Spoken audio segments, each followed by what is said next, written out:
السلام علیکم ورحمۃ اللہ وبرکاتہ۔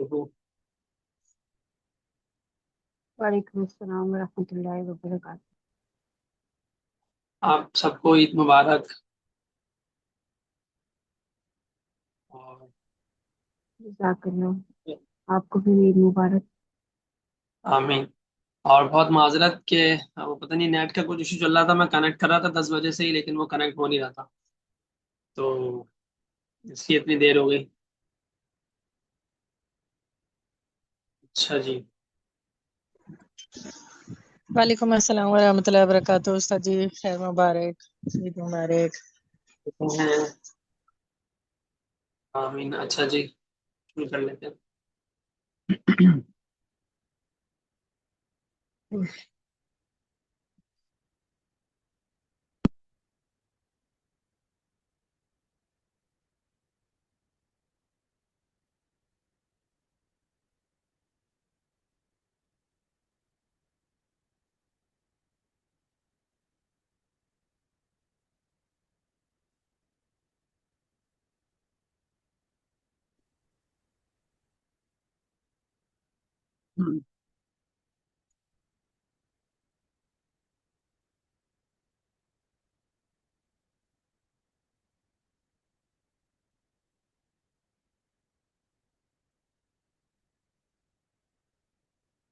اعوذ باللہ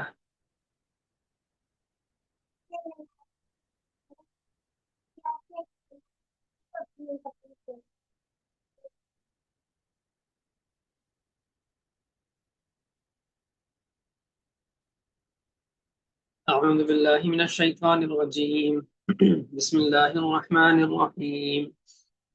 ومن لم يستطع منكم قولا أن ينكح المحصنات المؤمنات فمما ملكت أيمانكم من فتياتكم المؤمنات والله أعلم بإيمانكم بعضكم من بعض فانكحوهن بإذن أهلهن وآتوهن أجورهن بالمعروف محصنات غير مسافحات ولا متخذات أخدان، فإذا أحصن فإن أتين بفاحشة فعليهن نصف ما على المحصنات من العذاب، ذلك لمن خشي العنة منكم، وأن تصبروا خير لكم والله غفور رحيم، يريد الله ليبين لكم ويهديكم سنن الذين من قبلكم ويتوب عليكم والله عليم حكيم، والله يريد أن يتوب عليكم ويريد الذين يتبعون الشهوات أن تميلوا ميلا عظيما، يريد الله أن يخفف عنكم وخلق الإنسان ضعيفا،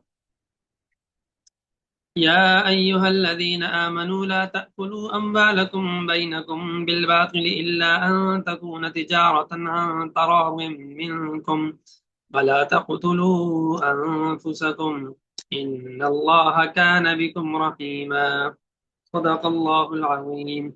رب اشرح لي صدري ويسر لي أمري واحلل عقدة من لساني يفقهوا قولي واجعل لي وزيرا من أهلي رب زدني علما وارزقني فهما۔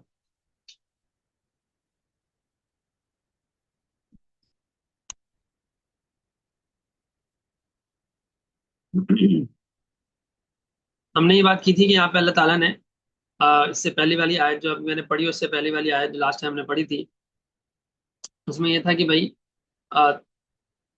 تمہارے لیے بہت ساری خواتین جو ہیں وہ حلال کر دی گئی، تم ان میں سے جسے چاہے تم نکاح کر سکتے ہو،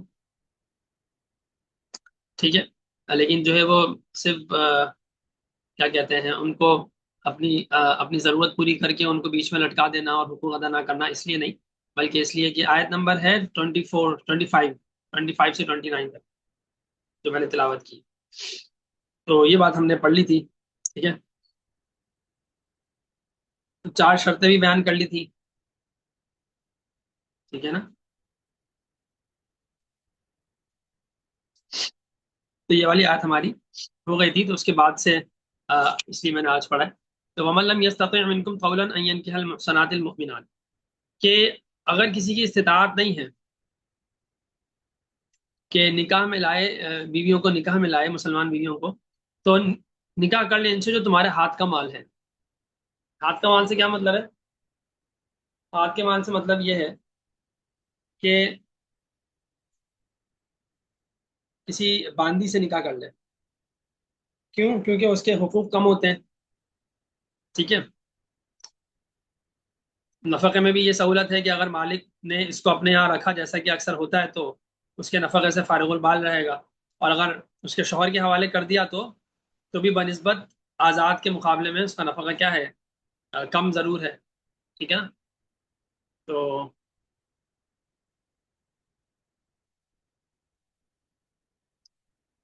ٹھیک ہے. تو یہ بات ہوئی تھی. یہ بات ہے.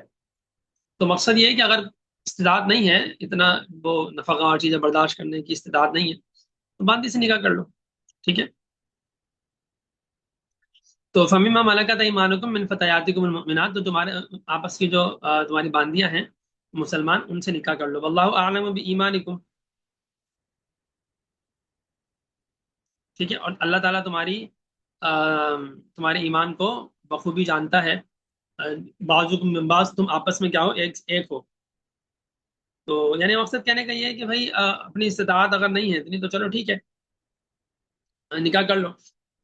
تو جس کو آزاد عورت سے نکاح کرنے کی قدرت نہ ہو تو اس کو باندی سے نکاح کرنا ہے. امام شافی وغیرہ کے نزدیک تو حرام ہے، اور امام ابو حنیفہ رحمہ اللہ کے نزدیک جائز ہے، البتہ کیا ہے؟ مکروہ تنزیہی ہے، یعنی تھوڑی سی اس میں کراہت ہے. تو ایسے ہی صحت نکاح کے لیے مسلمان ہونا اکثر علماء کے نزدیک ضروری ہے، یعنی جو باندی ہوگی وہ مسلمان ہو. ٹھیک ہے. اب تو باندیاں نہیں ہوتی. ہاں، اب باندیاں نہیں ہوتی. تو ٹھیک ہے، ابھی نہیں ہوتی باندیاں. امام ابو حنیفہ کے نزدیک نکاح کرنا یعنی کہ مسلمان ہونا کیا ہے؟ زیادہ بہتر ہے باندی کا. اگر اہل کتاب سے نکاح کر لے تو بھی امام ابو حنیفہ رحمہ اللہ کے نزدیک جائز ہے. البتہ ہاں، اگر کسی کے نکاح میں آزاد عورت ہو تو اس کو لونڈی سے نکاح کرنا یعنی آزاد عورت پہلے سے موجود ہے نکاح میں. ٹھیک ہے.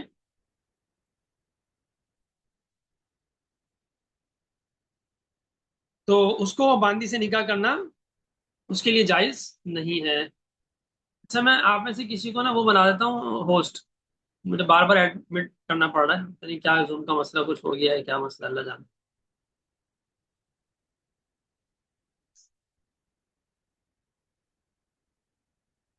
زارا، پتہ نہیں تم کیا کر رہی ہو. صباحت ہے. چلیں آپ کو آیا تھا. اور کون ہے؟ چلیں سسٹر صباحت، آپ ایڈ کر لیجئے گا. ٹھیک ہے.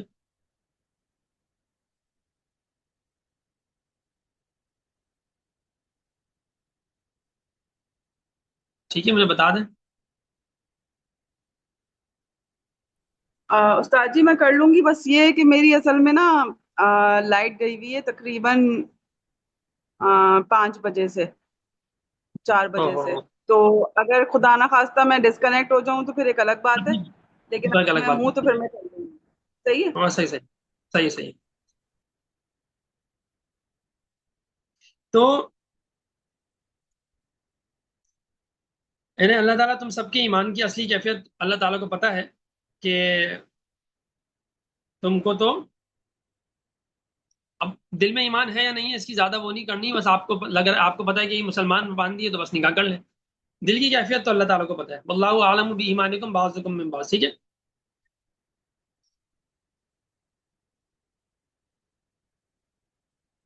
اور بعض باندیوں کا ایمان الگ ہو سکتا ہے، بعض آزاد عورتوں سے بھی زیادہ بلند ہو. ٹھیک ہے. تو اب حیثیت ایمانی سے تو باندی کے ساتھ نکاح کرنے میں قباحت اور انکار نہیں ہونا چاہیے.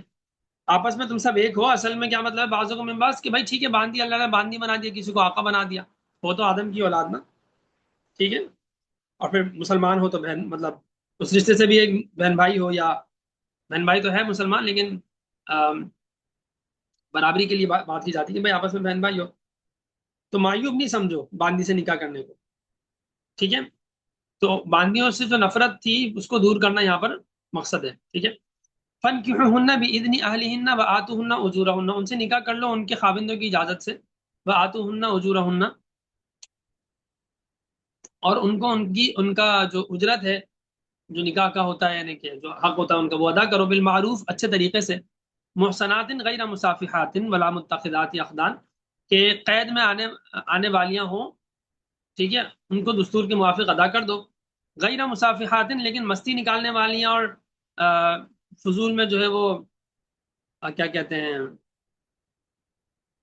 کیا کہیں گے اس کو، چھپی یاری کرنے والیاں، مطلب ایسی جو کرتی ہیں، تو ان سے نہیں، ان سے مت کرو نکاح، ٹھیک ہے.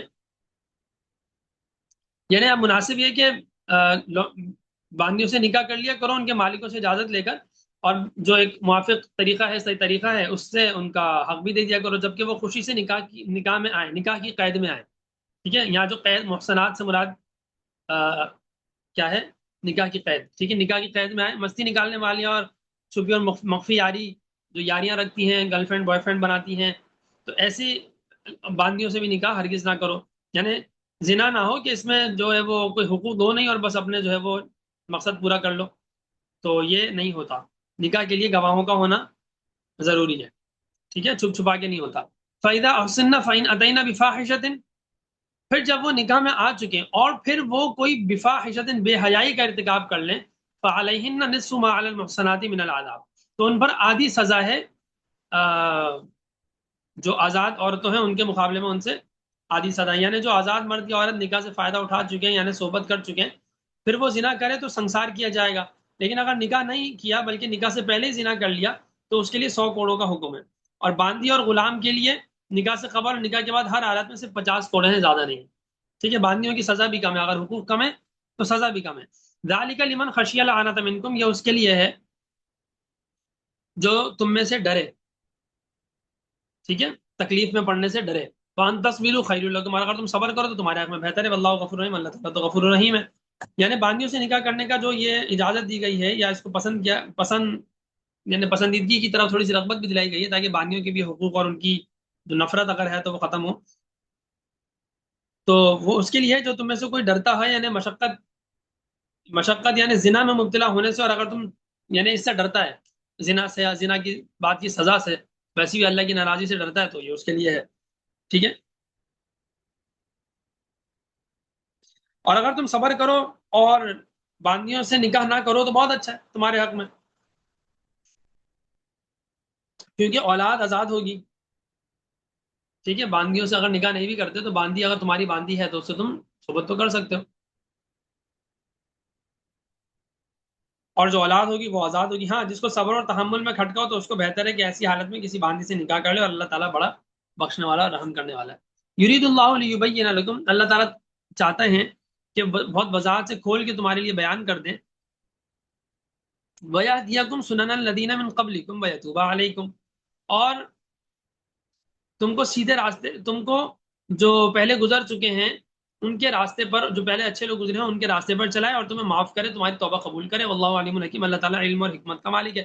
یعنی اللہ تعالیٰ کو ان احکام جو بتا رہے ہیں اللہ میاں، تو اس لیے بتا رہے ہیں تاکہ تم کو حلال اور حرام کا صحیح طریقے سے علم ہو جائے، پھر تم کو پہلے انبیاء کا جو راستہ ہے وہ بھی پتہ چل جائے، جیسے حضرت ابراہیم علیہ السلام وغیرہ. اور مغفرت کر اللہ تعالیٰ تمہارے حالات کو اللہ تعالیٰ پوری طرح جانتے ہیں، تو اس کے ہر حکم اور ہر تدبیر میں حکمت ہے. تب اس کے حکم کی اطاعت نہ کرو گے تو ہدایت سے بھی کیا ہو جاؤ گے، محروم ہو جاؤ گے، اور جو پہلے لوگ اچھے لوگ گزرے ان کی بھی راستے سے، ان کے راستے سے بھی ہٹ جاؤ گے، ٹھیک ہے.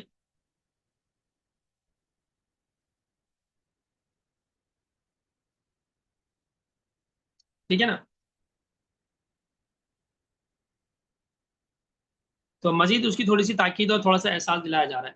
واللہ یرید ان یتوب علیکم، اللہ تو چاہتا ہے کہ تمہیں معاف کر دے، تم پر اپنی رحمت کر دے. وَيُرِيدُ الَّذِينَ يَتَّبِعُونَ الشَّهَوَاتِ أَن تَمِيلُوا مَيْلًا عَظِيمًا، اور وہ لوگ جو لگے ہوئے ہیں اپنے مزوں کے پیچھے، اپنی شہوتوں کے پیچھے لگے ہوئے ہیں، وہ تو یہ چاہتے ہیں کہ تم پھر جاؤ اس راستے سے بہت دور، کسی اور راستے کی طرف مائل ہو جاؤ. یعنی یہ مختلف جو تمہارے لیے پابندیاں ہیں، کچھ ذمہ داریاں ہیں اللہ تعالیٰ نے جو لگائی ہیں، اس سے تمہیں پریشان کرنا مقصد نہیں ہے، بلکہ یہ بھی رحمت ہی کی وجہ سے اللہ تعالیٰ ایسا کرنا، اللہ کی رحمت ہے یہ، ٹھیک ہے. تو اللہ کی رحمت اس طرح سے ہے کہ بھائی تم ان پر عمل کرو گے تو تمہارے حق میں بہتر ہوگا، اگر تم عمل نہیں کرو گے تو پھر تمہیں جو ہے یہ لوگ دین سے پھیرنے کی پوری کوشش تو کر ہی رہے ہیں، سمجھے نا، اس لیے.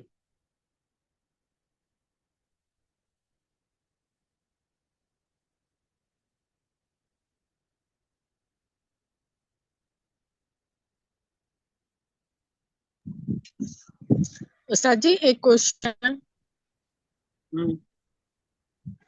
یہ جو فلپینس ہوتی ہیں عورتیں نا ینگ ایج میں جو ہے یہ کافی مڈل ایسٹ میں اور کافی ساری کنٹریز میں ہوتی ہیں اور بہت زیادہ غربت ہے ان کے یہاں نا، تو یہ لوگ بھاگ کے بھی آ جاتی ہیں اور وہ ڈنکی کے ذریعے بھی جو ہے ڈفرینٹ ممالک میں چلی جاتی ہیں، اور ان کے یہاں یہ سین ہو رہا ہے کہ مطلب بوائز جو ہے نا وہ انہیں پے کر دیتے ہیں، مطلب اگر ان کے اوپر بہت ادھار ہے قرض ہے تو وہ سارا کچھ انہیں پے کرتے ہیں، اور پھر وہ یہ ہوتا ہے کہ ہوتی بہت اچھی ہیں وہ لڑکیاں، بہت کام بھی کرنے والی ہیں، وفادار بھی ہیں، تو لوگ ان سے نکاح کرتے ہیں مطلب انہیں مسلمان کر کے، تو وہ کیا اس میں آئے گا کہ مطلب کیا کہ ان کو خرید لیا ہے یا کیا چیز ہے یہ اس طریقے کا، کیونکہ یہ بہت سننے میں آ رہا ہے، کیونکہ یہ تو آزاد عورتیں نہیں، یہ تو آزاد عورتیں آ رہی ہیں نا، کوئی باندھی عورتیں تھوڑی آ رہی ہیں، ٹھیک ہے؟ تو وہ جو ان کی پیمنٹ کی جا رہی ہے وہ کیا ہے؟ وہ تو کوئی سیاسی معاملات ہیں یا حکومتوں کے یا آپس کے ملکوں کے جو معاملات ہوتے ہیں، معاہدات ہوتے ہیں، اس کی بیس پر بھی ہوتا ہوگا، اس کی زیادہ ڈیٹیل کیونکہ مجھے پتا نہیں ہے، یا تو آپ وہ ڈیٹیل بھیج دیں مجھے تو پھر اس پہ دیکھ لوں گا، پھر میں بتا دوں گا۔ جو مجھے ابھی بظاہر آپ کی بات سے لگ رہا ہے وہ یہ ہے کہ وہ آزاد ہیں، وہ باندھی کے حکم میں نہیں ہوں گے۔ جی صحیح۔ تو اللہ تعالیٰ نے جو تم پہ یہ جو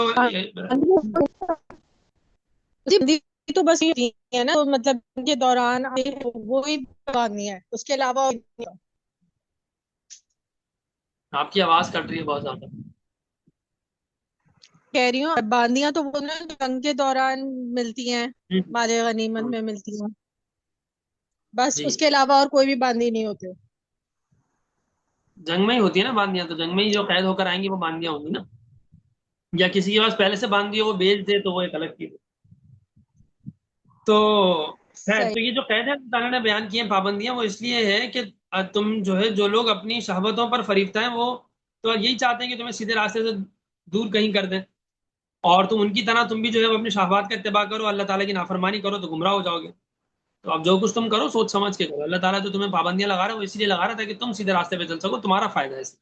جیسے ٹریفک رولز جو ہم فالو کرتے ہیں وہ پابندی ہمارے فائدے کے لیے ہوتی ہے، تو وہ کچھ اسی طرح زندگی کے راستے کے بھی کچھ ٹریفک رولز ہیں دین میں، تو اس میں بھی ہمیں اللہ تعالیٰ حفاظت سے لے کر چلے۔ اس لیے یرید اللہ ان یخفف عنکم خلق الانسان ضعیفا، اللہ تعالیٰ تمہارے لیے تو آسانیاں چاہتا ہے، نرمی چاہتا ہے، ہلکا بوجھ چاہتا ہے۔ سورہ بقرہ میں بھی ہے یرید اللہ بکم اليسر، حدیث میں بھی آتا ہے بشروا ولا تعسروا، یسرا ولا تعسروا، یا یسرا ولا تعسرا، بشرا ولا تنفرا، کہ آسانیاں پیدا کرو، بشارتیں سناؤ، مشکلات پیدا نہ کرو، وعید مت سناؤ یا نفرت مت پھیلاؤ۔ وعید مت سناؤ کا مطلب یہاں پہ یہ نفرت مت پھیلاؤ کا مطلب ہے یہاں پہ بلا تنفرا ہے، نفرت ہے بھائی، اس کا وعید سے ترجمہ شاید خیال نہیں ہونا چاہیے، تو نفرتیں نہیں پھیلاؤ۔ تو خیر، یعنی اللہ تعالیٰ نے ضعیف بنایا انسان کو، تو اس کو پتہ ہے، اسی لیے اللہ تعالیٰ تمہارے لیے ہلکے ہلکے حکم نازل کرتا ہے اور تمہارے لیے آسانی والا معاملہ کرتا ہے، اور کبھی غلطی ہو بھی جائے تو فوراً اللہ بتاتا ہے۔ آپ دیکھیں نا جہاں جو قرآن میں باتیں اللہ میاں کرتے ہیں تو وہاں بتا دیتے ہیں کہ اگر تم معافی مانگ لو تو اللہ معاف کر دے، یعنی بار بار اس بات کا تکرار ہوتا ہے کہ اگر غلطی ہو جائے معاف کر دو، غلطی ہو جائے معافی مانگ لو، معاف کر دو، تاکہ کہیں ہم اللہ سے نا امید نہ ہو جائے۔ اس کے باوجود بھی بعض لوگ نا امید ہو جاتے ہیں، خودکشی کر لیتے ہیں، تو کتنی زیادہ غلط بات ہے۔ تو یعنی انسان کو اللہ تعالیٰ نے ضعیف بنایا، تو اس کو پتہ ہے کہ یہ ضعیف بنایا میں نے اس کو، تو اس لیے وہ کہاں تک صبر کر سکتا ہے، اس لیے ہر حکم میں تخفیف کا بھی لحاظ کیا ہے، نرمی کا بھی اللہ نے لحاظ رکھا، ٹھیک ہے۔ اب انسان کے حق میں جو فائدہ مند چیز ہے وہ اس کے ذمہ لگا دی اللہ تعالیٰ نے، ٹھیک ہے۔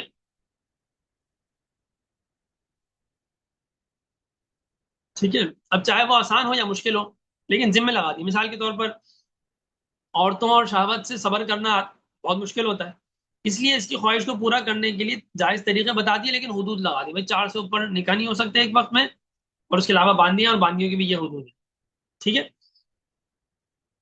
تو یہ ایک آزمائش ہے کہ اللہ تعالیٰ نے 4 سے پابندی لگا دی۔ جیسے صحابی ہیں، کئی صحابہ، کتنی ساری بیویاں تھیں، کتنی بڑی آزمائش ہے کہ 10 بیویوں میں سے 4 کو سلیکٹ کرنا پڑے اور 6 کو طلاق دے دی جائے، تو کتنی سخت آزمائش تھی ہے، لیکن صحابہ نے عمل کیا۔ تو 4 پر جو اللہ نے روکا ہے، اس کو ہمارے افسوس کے ساتھ کہنا پڑتا ہے کہ اس اینگل سے دیکھتے ہیں کہ جی 4 کی اجازت ہے، مردوں کے مزے ہیں، مردوں کے مزے نہیں ہیں، مردوں کے اوپر یہ پابندی لگا دی کہ 4 سے اوپر تم نہیں کر سکتے، جبکہ سلیمان علیہ السلام کی 700 بیویاں تھیں، نبی ہیں، رسول ہیں، اتنے بڑے نبی ہیں کہ جن کو پوری دنیا کی بادشاہت دی گئی، تو یہ چیز بہت زیادہ اللہ نے خود پیدا کیا نا، اللہ نے تو یہ رکھا ہے، لیکن ان چیزوں کو جو خواتین نہیں سمجھتی، اس طرح خواتین کے بہت سارے جذبات مرد نہیں سمجھتے، دونوں کو ایک دوسرے کو سمجھ کے چلنا پڑتا ہے، اور دونوں ایک دوسرے کو سمجھیں گے تو ہی رشتے چلیں گے، چاہے میاں بیوی کا رشتہ ہو یا ایون کے ماں باپ کا رشتہ ہو، بہن بھائی کا رشتہ ہو، اور اولاد کا رشتہ ہو، تو یہ چلنا پڑے گا خیال سے، ایک دوسرے کا احساس کریں گے۔ تو اللہ تعالیٰ نے یہ حدود جو لگائی ہیں وقتی آزمائش، ٹھیک ہے، جنت میں پھر یہ حدود نہیں ہوں گی، ٹھیک ہے نا؟ تو یہ اب ہمیں صبر کرنا پڑے گا مردوں کو کہ یار بھائی رک جاؤ، بس 4 سے زیادہ نہیں کر سکتے۔ یہاں تو خیر مصیبت یہ ہے کہ 1 سے آگے ہی مشکل ہوتا ہے، لیکن یہ تو 4 کے بعد کی اللہ بات کرو، تو ہم لوگ دین سے کتنا دور ہے، اس سے آپ اندازہ لگا لیں دین کا مزاج کیا ہے اور ہمارا معاشرہ کیا ہے۔ تو جائز طریقے اللہ نے بتلا دیے، ٹھیک ہے، تو یہ نہیں کہ اپنی شہوت کو، تمہاری شہوت کو بالکل روک دیا، اللہ نے حدود بتا دی اور جائز طریقے بتا دیے، کرو لیکن ان حدود کے ساتھ کرو۔ تو اللہ تعالیٰ نے اپنی رحمت سے تنگی نہیں کری، تھوڑی سی پابندی رکھی ہے، جنت بھی تو چاہیے، اللہ کی بات بھی تو ماننی ہے، تھوڑی سی پابندیاں رکھ لی، ٹھیک ہے، تو اس لیے تاکہ حلال کو چھوڑ کر حرام کی طرف نہیں۔ تو ان ساری آیات کا خلاصہ یہ نکلا کہ نفس کو شہوات سے بچانا اور تمام قیدوں کا پابند ہونا جو عورتوں کے بارے میں ذکر کی گئی ہیں، تو ہرگز دشوار کام نہیں ہے، دشوار ان سینس کہ ناممکن نہیں ہے، تھوڑی مشکل تو ہے لیکن ناممکن نہیں ہے، اور ان کی پابندی کرنا بہت زیادہ ضروری ہے، اور سراسر کیا ہے، مفید ہے، فائدہ مند ہے، ٹھیک ہے۔ یا ایھا الذین آمنوا لا تأکلوا اموالکم بینکم بالباطل، اے ایمان والوں آپس میں ایک دوسرے کے مال کو ناحق طور پہ مت کھاؤ، الا ان تکون تجارتا عن تراض منکم، ہاں مگر یہ کہ وہ تجارت ہو اور آپس کی رضامندی سے ہو، ولا تقتلوا انفسکم، آپس میں ایک دوسرے کا خون مت کرو، ان اللہ کان بکم رحیما، بے شک اللہ تعالیٰ تم پر بہت زیادہ رحیم ہے۔ یعنی آپس میں ایک دوسرے کو قتل بھی مت، مطلب یہ کہ کسی کا مال ناحق طور پہ کھا لینا، جھوٹ بول کر یا دھوکہ دے کر یا چوری کر کر یا ڈاکہ ڈال کر ہرگز درست نہیں ہے، یا قتل کر کے ہرگز درست نہیں۔ ہاں اگر تجارت کر رہے ہو، سوداگری کر رہے ہو، یعنی لین دین کر رہے ہو، خرید و فروخت کر رہے ہو، یعنی بیع و شراء کرو تو تم باہمی رضامندی سے، تو اس میں حرج نہیں ہے، بلکہ یہ جائز ہے، بلکہ آپ صلی اللہ علیہ وسلم نے بھی تجارت کی ہے، سنت بھی ہے، تو اس مال کو کھا لو۔ اس کا خلاصہ یہ نکلا کہ جائز طریقے کی ممانعت نہیں ہے، حلال طریقے کی ممانعت نہیں ہے، حرام طریقے کی ممانعت ہے، ناجائز طریقے کی ممانعت۔ آپس میں ایک دوسرے کو قتل نہیں کرو کہ بے شک تم پر اللہ تعالیٰ کی رحمت بہت ہے کہ بلا وجہ کسی کی جان یا مال پہ تصرف کرنے کو منع فرما دیا، اور تم پر ایسے احکام بھیجے جن میں سراسر تمہارے لیے خیریت اور خیر کا معاملہ ہے۔ وَمَن يَفْعَلْ ذَلِكَ عُدْوَانًا وَظُلْمًا فَسَوْفَ نُصْلِيهِ نَارًا، اور جو کوئی یہ کام کرے گا ظلم کر کے، تعدی کر کے، فَسَوْفَ نُصْلِيهِ نَارًا، ہم اس کو آگ میں ڈال دیں گے، وَكَانَ ذَلِكَ عَلَى اللَّهِ يَسِيرًا، اللہ تعالیٰ کے لیے بہت آسان ہے۔ یعنی جو کوئی ظلم اور زیادتی کرے گا، باز نہیں آئے گا اور مال ظلمن کھائے گا یا قتل کرے گا، دو زخم میں ڈال دیں گے، اللہ میں کے لیے کوئی مشکل تھوڑی ہے، یہ ساری چیزیں اللہ کے لیے تو بہت آسان ہے، ٹھیک ہے۔ اب اگر یہ نہ سمجھے کہ ہم تو مسلمان ہیں، ہم دوزخ میں کیسے جا سکتے ہیں، تو ایسا نہیں ہے بھائی، اللہ تعالیٰ خود کہہ رہے ہیں فَسَوْفَ نُصْلِيهِ نَارًا، اس کو دوزخ میں ڈال دوں گا، وَكَانَ ذَلِكَ عَلَى اللَّهِ يَسِيرًا، اور یہ اللہ تعالیٰ کا بہت آسان بھی ہے، ٹھیک ہے۔ اللہ تعالیٰ عدل و انصاف کریں گے، دوزخ میں بھی ڈال دیں گے، تو مسلمان ہونے کا یہ مطلب نہیں ہے کہ دوزخ سے بچت ہو گئی ہے، ٹھیک ہے نا۔ ان تجتنبوا کبائر ما تنہون عنہ نکفر عنکم سیئاتکم وندخلکم مدخلا کریما۔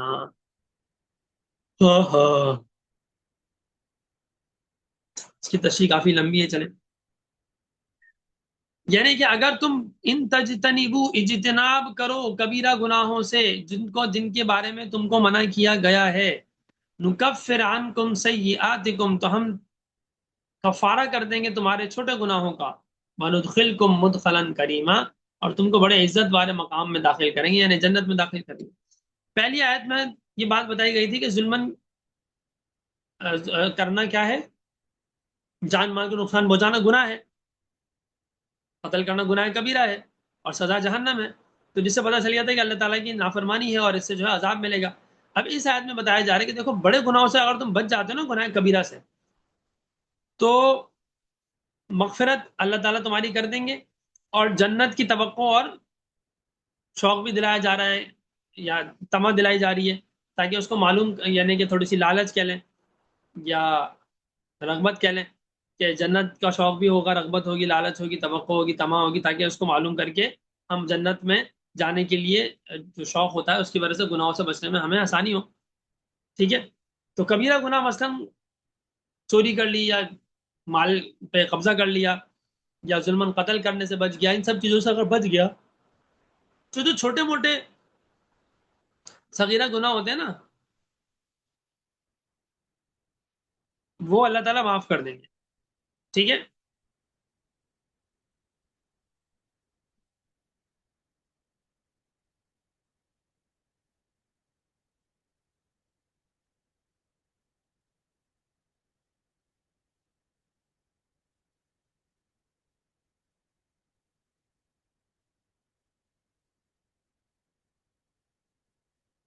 اچھا یہاں پہ تھوڑی سی تفصیلی بات ہے، لیکن میں سوچ رہا ہوں بتاؤں یا نہیں بتاؤں.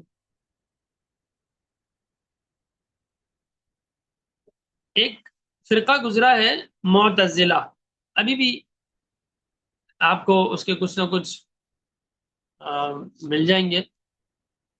تو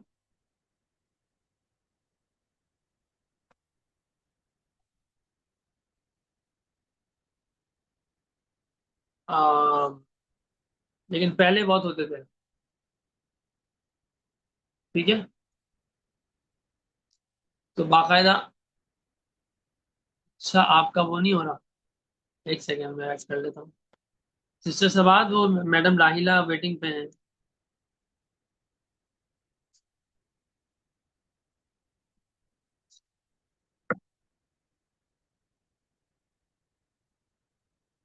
تو ان کا یہ تھا موقف کہ اگر کبیرہ گناہ ایک بھی نہ ہو، صرف صغیرہ گناہ ہو، تو اللہ تعالیٰ لازمی معاف کریں گے. اور اگر ایک بھی کبیرہ، استاد جی صغیرہ گناہ میں کون کون سے گناہ آ جاتے ہیں؟ بھائی بہت سارے صغیرہ گناہ تو بہت سارے ہیں نا. مثال کے طور پر آپ نے جو ہے اپنی اولاد سے چیخ کے بات کر لی، تو جو کبھی کبھی غصے میں غلطی سے ہو جاتا ہے، تو وہ صغیرہ گناہ ہے، لیکن اس کی لمٹ ہے. بعض صورتوں میں کبیرہ بھی ہو جاتا ہے وہ. اچھا آپ نے جو ہے وہ مثال کے طور پر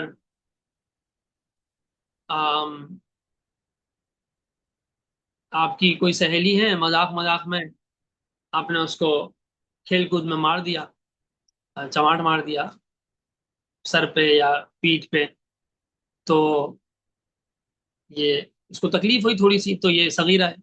لیکن اگر اتنی زور سے مارا ہے کہ وہ بہت زیادہ یعنی دل ملا گئی، تو پھر یہ، اور اس کی دل بھی اس کا دکھا، تو پھر یہ کبیرہ میں چلا جائے گا. اس طریقے سے ہم بعض اوقات کسی سے بات کرتے ہیں تو غصے میں آ کے تھوڑا زیادہ بول دیتے ہیں، وہ بھی گناہ ہے، وہ کبیرہ میں نہیں ہوگا، بشرطے کہ وہ بہت زیادہ نہ ہو. جو چھوٹا موٹا ہمارے رہن سہن میں کبھی ہو جاتا ہے غلطی سے نا، تو یہ کیا ہوتے ہیں؟ صغیرہ ہوتے ہیں. ان کی بھی معافی مانگنی چاہیے. اگر حقوق العباد ہوں گے تو معافی مانگنی ضروری، لیکن حقوق اللہ ہوں گے، مثال کے طور پر آپ نے قرآن کریم یا سوری نماز پڑھ رہے ہیں، آپ نماز پڑھنے میں آپ نے بہت اچھے سے نماز پڑھی، لیکن آپ کی توجہ اللہ تعالیٰ کی طرف صحیح سے ہو نہیں سکی. ایک دو دفعہ بس آپ نے اللہ کے بارے میں سوچا، باقی آپ اپنے کاموں میں الجھی ہوئی تھی نماز کے دوران میں، تو یہ غلط ہے، گناہ ہے، یہ صغیرہ گناہ ہے. اسی طریقے سے وضو میں آپ نے جو ہے وہ بے احتیاطی کی، آپ بس ہبڑ دبڑ وضو کر لیا. ٹھیک ہے. ہاں چھوٹے چھوٹے گناہ جو ہوتے ہیں وہ صغیرہ گناہ ہوتے ہیں. تو اس کی کوئی خاص بہت زیادہ وہ نہیں ہے، بس یہ ہے کہ وہ ہم سے غلطیاں ہوتی رہتی ہیں، تو یہ اللہ تعالیٰ معاف کر دیتے ہیں اگر ہم نیک اعمال کرتے رہیں. تو معتزلہ کا کہنا یہ ہے کہ اللہ میاں لازمی معاف کریں گے اگر ایک بھی کبیرہ نہیں ہوگا، اور اگر ایک بھی کبیرہ نامہ اعمال میں آ گیا تو پھر سب کی سزا ملے گی اور لازماً ملے گی. جبکہ ہمارا عقیدہ یہ ہے کہ اللہ کے اوپر لازم کچھ بھی نہیں ہے، نہ کبیرہ گناہ پہ سزا دینا لازم ہے، نہ صغیرہ گناہ کو معاف کرنا لازم ہے. چاہے صغیرہ گناہ ہو، کبیرہ ایک بھی نہ ہو، تب بھی اللہ صغیرہ کی سزا دے سکتے ہیں. چاہے کبیرہ گناہ بہت سارے ہوں، تب بھی اللہ سزا بھی دے سکتے ہیں، معاف بھی کر سکتے ہیں. پہلی والی صورت میں اللہ معاف بھی کر سکتے ہیں، سزا بھی دے سکتے ہیں. دوسری صورت میں بھی اللہ معاف بھی کر سکتے ہیں، سزا بھی دے سکتے ہیں. چاہے سارے کبیرہ گناہ ہوں، ایک بھی صغیرہ نہ ہو، تو بھی اللہ سارے معاف بھی کر سکتے ہیں، سزا بھی دے سکتے ہیں. چاہے کبیرہ بھی بہت سارے ہوں، صغیرہ بھی بہت سارے ہوں، تب بھی اللہ تعالیٰ چاہے تو معاف بھی کر سکتے ہیں، چاہے تو سزا بھی دے سکتے ہیں. اور نہ کبیرہ ہے نہ صغیرہ ہے، تب بھی اللہ تعالیٰ سزا بھی دے سکتے ہیں، اور جو ہے وہ سزا نہیں بھی دے سکتے، کیونکہ وہ تو گناہ ہی نہیں ہے نا، تو اس کو معاف کرنے کا تو سوال نہیں ہے. تو یہ بھی ہو سکتا ہے. ٹھیک ہے. استاد جی تو راہیلہ ہمارا آپا کو نہیں کیا؟ جی راہیلہ آپا کو ان نہیں کیا آپ نے؟ میں نہیں کر رہا، اصل میں سسٹر سواحت ہے نا، وہ کر رہی ہے. صباحت کہاں ہیں آپ؟ دیکھیں ذرا، راحلہ آپا ویٹنگ پر ہے. ہاں میں نے بھی بتایا تو ہے.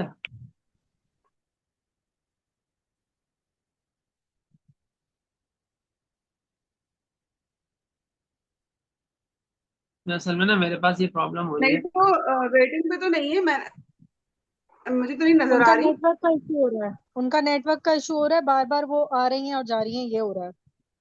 تو وہ اب جیسے ہی دوبارہ آئے گا نا تو پھر آپ انہیں ان کر لے گا. ان کو میسج کر دیں کہ وہ چلو زوم بند کر کے دوبارہ کھولیں. جی صحیح. اچھا، تو ہمارا نظریہ عقیدہ یہ ہے کہ اللہ تعالیٰ پر لازم نہیں، نہ معاف کرنا لازم ہے نہ عذاب دینا لازم ہے. کچھ قانون اس نے بیان کر دیے، عمل وہ اسی کے حساب سے کریں گے، لیکن وہ لازم ان قانون کے بھی پابند نہیں. اللہ کی مرضی جیسے چاہے کریں. ٹھیک ہے، اسی لیے حدیث میں آتا ہے لا تحقرن من المعروف شیئا وان تلقى اخاك بوجه طلق، کہ کسی ایک چھوٹی سی نیکی کو بھی حقیر نہ سمجھو. ہرگز حقیر نہیں سمجھنا، ہرگز بالکل بھی حقیر مت سمجھنا چھوٹی سی نیکی کو، اگرچہ وہ اپنے مسلمان بھائی سے ملتے ہوئے مسکرا کر ملنا ہی کیوں نہ ہو. کبھی کبھی اللہ تعالیٰ ایک چھوٹی سی نیکی کو قبول کر لیتا اور سارے اعمال بخش دیتے. جیسے وہ کتے کو پانی پلا دیا تھا اس عورت نے، حالانکہ وہ کوئی بہت نیک عورت نہیں تھی، لیکن اللہ تعالیٰ کو اس کی ادا پسند آ گئی. اللہ تعالیٰ نے اس کو توبہ کی توفیق دی، گناہوں کو چھوڑنے کی توفیق دی، اور اللہ تعالیٰ نے پھر اس کو ایسے اعمال اس نے کیے کہ اللہ نے اس کو معاف کر دیا، پھر جنت میں بھیج دیا. تو اصل کیا تھا؟ وہ چھوٹا سا عمل، کتوں کو پانی پلا دینا. ٹھیک ہے. اور اسی طریقے سے ایک عورت تھی جو بلی کو جس نے باندھ کے رکھا تھا اور اس کو کھانے پینے کا خیال نہیں رکھتی تھی، اس کو تنگ کرتی تھی. اتنے چھوٹا سا ایک عمل ہے، ہو سکتا ہے وہ بہت نیک ہو، اللہ تعالیٰ نے اس کا اس چھوٹے سے عمل کی وجہ سے اس کو اتنا، اللہ تعالیٰ نے اس کو اتنے ناراض ہوئے کہ اس کو جہنم میں ڈال دیا. ٹھیک ہے. تو اللہ تعالیٰ بے نیاز ہے بھائی، اللہ تعالیٰ بے نیاز ہے. اللہ تعالیٰ کی بے نیازی اتنی زیادہ ہے. میں آپ کو ایک بات بتاتا ہوں، شاید آپ لوگوں نے یہ بات نہ کبھی پہلے سنی ہو نہ کبھی پہلے کہیں سمجھی ہو. اس کو سن لے ذرا یہ واقعہ. حضرت مولانا شیخ الہند مولانا محمود الحسن رحمہ اللہ تعالی، جو استاد ہیں کن کن کے؟ تبلیغی جماعت کے بانی فاؤنڈر مولانا الیاس کاندھلوی رحمہ اللہ، ان کے بھی استاد ہیں. علامہ انور شاہ کشمیری، محدث بہت بڑے، حافظ الدنیا کی سمجھ لیں ان کو کہا جائے. اگر چلتی پھرتی لائبریری کون سی کتاب ہے جو انہوں نے نہیں پڑھی؟ ان کا میں نے بتایا تھا کہ اقبال متاثر ہو گئے تھے کہ یہ مولوی کیا ہے جس کو نیوٹن کا بھی پتا ہے، اور یہ بھی پتا ہے کہ نیوٹن نے یہ بات فلاں جگہ سے چوری کی اور اپنے نام سے چھاپ دی ہے، اور یہ بھی پتا ہے کہ فلاں کتاب میں یہ بات لکھی اور وہ کتاب کے صرف 2 ہی نسخے، اور ایک یہاں ہے اور ایک کہاں ہے. یعنی اس لیول کا علم تو ایک بڑے سے بڑے پی ایچ ڈی کو بھی نہیں ہوتا، یہ ایک مدرسے میں پڑھنے والے مولوی کو کیسے ہے؟ اور اتنا زیادہ مطالعہ کہ اپنے علوم اور فنون کی کتابیں اور تفسیریں اور حدیثیں اور فقہ کی کتابیں اور اصول کی تفسیر اور اصول فقہ وغیرہ کی کتابیں تو چھوڑو، دیگر کتابوں پہ جس کا اتنا مطالعہ ہے تو وہ تو مطلب بہت متاثر ہو گئے تھے. واقعی علامہ انور شاہ کشمیری جیسا بندہ، یعنی یہ میں صرف اس لیے نہیں کہہ رہا کہ دارالعلوم دیوبند مطلب میرا تعلق علماء دیوبند سے، میں تو بہت زیادہ، آپ لوگوں کو بھی اندازہ ہو گیا ہوگا کہ میں بہت زیادہ نیوٹرل چلتا ہوں. بات تو دیوبندی جو حلقہ ہے اس پہ بھی کوئی غلطی ہونے تنقید کر دیتا ہوں، لیکن یہ بات وجہ طور پر کہی جا سکتی ہے کہ علامہ انور شاہ کشمیری رحمہ اللہ اور مولانا اشرف علی تھانوی رحمہ اللہ، ان دونوں کی مثال دیگر جتنے بھی مسالک ہیں نا 4-5، کوئی ایک بندہ ان کی مثال پیش نہیں کر سکتا. ان دو کی مثال کسی بھی مسلک میں نہیں ملے گی آپ کہ کوئی 2 ایسی شخصیات مل جائیں جو جن کا اتنا اس لیول کا ان کا دین کی فہم اور بصیرت اور علم اتنا زیادہ ہو. نہیں ملے گا آپ کو. یہ چیلنج تقریباً چیلنج کی حد تک ہے، کوئی چاہے تو مجھے بتا دیں، کسی نے بھی تک اتنا زیادہ کسی کا بھی نہیں ہے کام. خیر، تو علامہ انور شاہ کشمیری ان کے شاگرد ہیں، مولانا مفتی کفایت اللہ دہلوی ان کے شاگرد ہیں، مفتی جو ہے وہ عزیز الرحمان صاحب بھی ان کے شاگرد ہیں، اور مفتی محمد شفیع صاحب ان کے شاگرد ہیں، حکیم الامت مولانا اشرف علی تھانوی رحمہ اللہ ان کے شاگرد ہیں، مولانا اعزاز علی صاحب ان کے شاگرد، مولانا حسین احمد مدنی ان کے شاگرد، مولانا عزیر گل ان کے شاگرد ہیں. یہ بہت بڑے بڑے نام ہیں سارے کفایت اللہ جو ہے وہ مفتی کفایت اللہ تعلیم الاسلام جنہوں نے لکھی ہے، آپ لوگوں نے بھی پڑھی ہوگی، جن کی فتوے کی کتاب ہے کفایت المفتی، 10 جلدوں میں ہزاروں فتاوا ہیں اس کے اندر، بہترین کتاب ہے فتوے کی، بہت شاندار کتاب، اگر آپ پڑھنا چاہ رہے ہیں کہ بھائی مسائل کے حل آپ کو مل جاتے کفایت المفتی خرید لیں۔ تو خیر معین الیاس تبلیغی جماعت کے فاؤنڈر، اتنے سارے بڑے بڑے میں نے نام لیے، دارالعلوم کراچی کے فاؤنڈر مفتی شفیع صاحب، مفتی تقی عثمانی صاحب، مفتی رفیع عثمانی صاحب حفظ اللہ رحمہ اللہ، ان کے والد، تو ان سب کے استاد ہیں شیخ الہند مولانا محمود الحسن رحمہ اللہ۔ اور تفسیر عثمانی جو ہے اس کا ترجمہ شیخ الہند مولانا محمود الحسن کا ہے، اور سورہ فاتحہ اور سورہ بقرہ اور چند صورتوں کی تفسیر بھی محمود الحسن صاحب کی ہے، بقیہ صورتوں کی تفسیر جو ہے وہ علامہ شبیر احمد عثمانی کی ہے۔ تو یہ جو میں پڑھ رہا ہوں انہیں کی تفسیر عثمانی سے آپ لوگوں کو پڑھا رہا ہوتا ہوں۔ تو جب وہ مالٹا کی جیل میں قید تھے نا، تو ان کے ساتھ مولانا حسین احمد مدنی رحمہ اللہ اور مولانا عزیر گل رحمہ اللہ، یہ دو بڑے بڑے علماء بھی ان کے ساتھ تھے کہ حضرت ہم آپ کے ساتھ رہیں۔ تو صرف اپنے استاد ان انگریز کو مولانا محمود الحسن صاحب سے مسئلہ تھا، کیونکہ انہوں نے فتویٰ دیا تھا کہ بھائی یہ ان سے جہاد ضروری ہے۔ تو اور تو وہ ان کے پیچھے تھے بس مولانا محمود الحسن کے، لیکن یہ لوگ اپنے استاد کو اکیلے چھوڑنا نہیں چاہتے تھے، تو یہ دونوں بھی ساتھ ہو گئے۔ تو شیخ الہند مولانا محمود الحسن رحمہ اللہ نے کیا کیا کہ یہ جو ترجمہ قرآن ہے نا، یہ انہوں نے جیل میں لکھا ہے، اتنا عمدہ اور شاندار ترجمہ یہ انہوں نے جیل میں لکھا ہے۔ تو اس کی بھی لمبی کہانی، میں ادھر نہیں جانا چاہ رہا کہ ترجمہ بھی ختم ہونے والا تھا، یہ بچا کیسے، اس کی بھی ایک کہانی ہے، خیر میں ادھر نہیں جاتا۔ جو سمجھانا چاہ رہا ہے کانسیپٹ، اور وہ اس واقعے سے بہت اچھے سے سمجھ میں آتا ہے۔ شیخ الہند مولانا محمود الحسن رحمہ اللہ کو بہت تکلیفیں، بہت اذیتیں دی جا رہی تھی، ٹھیک ہے، کالا پانی بھی بھیج دیا تھا، اور انتہائی اذیت ناک زندگی ہوئی تھی۔ انہیں ہوتا ہے نا جیل میں ڈالا ہوا ہے، چلو بھائی جیل میں ڈالا ہوا ہے، وہی زندگی بہت تکلیف دے۔ وہ تو گوانتانامو بے یا پھر کالا پانی یا مالٹا، جو بھی آپ جتنے بھی ہیں، یہ بہت زیادہ اپنی اذیتوں کی وجہ سے ان کا ایک وہ ہے کہ یار یہ خطرناک جیلیں ہیں۔ تو وہاں ان کو بڑی تکلیف میں رکھا جاتا تھا، اور ایسی تکلیفیں کہ صحیح سے آپ بیٹھ نہیں سکتے تھے، صحیح سے کھڑے نہیں ہو سکتے تھے، بہت تکلیفیں تھیں۔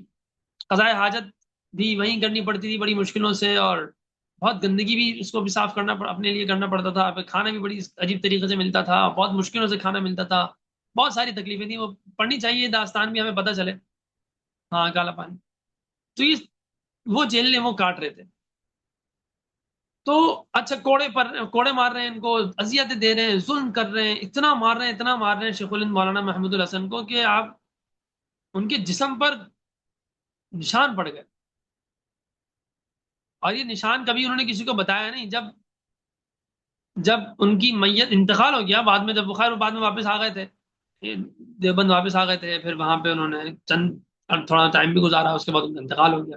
جب غسل دیا تو پیٹھ پہ بہت سارے نشان آتے، اس پہ پوچھا گیا بھئی یہ نشان کس کے؟ تو ان کے گھر والوں کو بھی نہیں پتا، کسی کو نہیں پتا تھا، کیونکہ وہ نشان تو آخری زمانے میں پڑے تھے نا، انہوں نے چھپا کے رکھے تھے۔ تو پھر ان سے بعد میں پھر مولانا حسین احمد مدنی سے پوچھا گیا، تو انہوں نے بتایا کہ بھائی ان کو مارا جاتا تھا، تو یہ اس کے نشان ہے۔ تو بہت نشانات تھے۔ تو جہاد، بہت بڑا جہاد کیا انہوں نے۔ خیر مطلب اتنی اذیتیں ہوتی تھی، بہت کچھ ہوتا تھا، کبھی وہ روئے نہیں، یعنی اپنی اذیتوں پہ نہیں روتے تھے۔ یعنی تکلیف سے انسان تڑپ کے جو روتا ہے، تکلیف سے وہ تو روتے تھے، لیکن انسان جو دل کے دکھ سے روتا ہے نا، اس پہ کبھی نہیں روئے کہ ہائے میں کیا پہ ہوں، مگر اللہ کی رضا میں راضی تھے، اور صبر اور استقامت کا پہاڑ بنے ہوئے تھے، ٹھیک ہے، یعنی اس وجہ سے نہیں روتے تھے۔ تو ایک دن جب بہت ہو گیا نا، اینڈ ہو گیا، وہ ان کو کچھ سمجھ نہیں آ رہا، تو پھر خیر وہ لمبی کہانی ہے، اس کی وجوہات بھی کیا بنی وہ سب میں ابھی اس طرح نہیں جا رہا، لیکن آخر کار یہ فیصلہ آیا کہ ان کو پھانسی دے دی جائے گی، ٹھیک ہے۔ جیسے ہی پھانسی دینے کی بات ہوئی تو مولانا حسین احمد مدنی رحمہ اللہ خوش ہو گئے کہ چلو یار اچھا ہے پھانسی مل جائے۔ غور سے سنیں بات کہ دیکھیے مولانا محمود الحسن کو پھانسی دی جا رہی ہے اور حسین احمد مدنی خوش ہو رہے ہیں، شاگرد خوش ہو رہے ہیں، ان کو پھانسی دی جا رہی ہے، کیوں خوش ہو رہے ہیں بتائیں، کوئی بتائے گا؟ شہید ہیں۔ ہاں، اور ہاں جی، اس لیے خوش ہو رہے ہوں گے نا کہ یہاں بہت تکلیف ہوگی تو اس سے ان کو نجات مل جائے۔ یہی دونوں وجوہات ہیں کہ ایک تو یہ کہ بھائی شہادت مل جائے گی، دوسری وجہ یہ ہے کہ بھائی اس اذیت ناک زندگی سے تو موت بہت اچھی ہے، سکون سے پہنچ جائیں گے جنت میں بھائی، سکون ہو جائے گا. تو خوش ہونے لگے. مولانا حسین احمد مدنی تھوڑے سکون میں آ گئے، لیکن مولانا محمود الحسن رحمہ اللہ رونے لگے. تو جب وہ رونے لگے تو حضرت مدنی پریشان ہو گئے، مولانا عزیر گل پریشان ہو گئے کہ یہ حضرت استاد جی کیوں رو رہے ہیں؟ اس میں تو خوشی کی بات ہے، شہادت کا مقصد مطلب یعنی شہادت مل رہی ہے. جو چاہتے تھے وہ دعائیں بھی کرتے تھے، یا اللہ شہادت کی موت دے دے، یا اللہ شہادت کی موت دے دے. مولانا محمود الحسن شہادت شہید ہونا چاہتے تھے، تو وہ دعا بھی قبول ہو گئی تو خوش ہونا چاہیے. پھر اس اذیت سے جان چھوٹے گی تو خوش ہونا چاہیے. دنیا سے جان چھوٹے گی آخرت ملے گی، دنیا سے چھوڑ کر جنت ملے گی، یہاں کے فضول لوگ چھوڑ کر اللہ ملے گا، خوش ہونا چاہیے. تو یہ رو کیوں رہے ہیں استاد جی؟ تو انہوں نے کہا حضرت سمجھ نہیں آئی بات، آپ کیوں رو رہے ہیں؟ اب سنیں گے غور سے، بہت یہ اصل سمجھانے والی بات. جب میں نے پہلی دفعہ بات سنی تھی نا، میں تو مطلب میں خود بھی رو گیا تھا یہ بات جب میں سنی تھی. انہوں نے فرمایا کہ میں اس لیے نہیں رو رہا ہوں کہ مجھے مار دیں گے تو میں تو مر جاؤں گا، تو میں موت کے خوف، موت کی وجہ سے نہیں رو رہا کہ مجھے موت آئے گی، موت تو آنی ہے. میں اپنے رب کی بے نیازی پہ رو رہا ہوں کہ کبھی وہ جان بھی لے لیتا ہے اور قبول بھی نہیں کرتا. اس رب کی اس بے نیازی پہ رو رہا ہوں کہ کبھی وہ جان بھی لے لیتا ہے اور قبول بھی نہیں کرتا. میں اس پہ رو رہا ہوں کہ ایسا نہ ہو کہ میں تو جان تک قربان کر دی، لیکن کہیں اس میں کوئی کمی ہو کہ وہ جان بھی قربان ہو گئی اور قبول بھی نہیں ہوئی، تو پھر محمود الحسن کا کیا ہوگا؟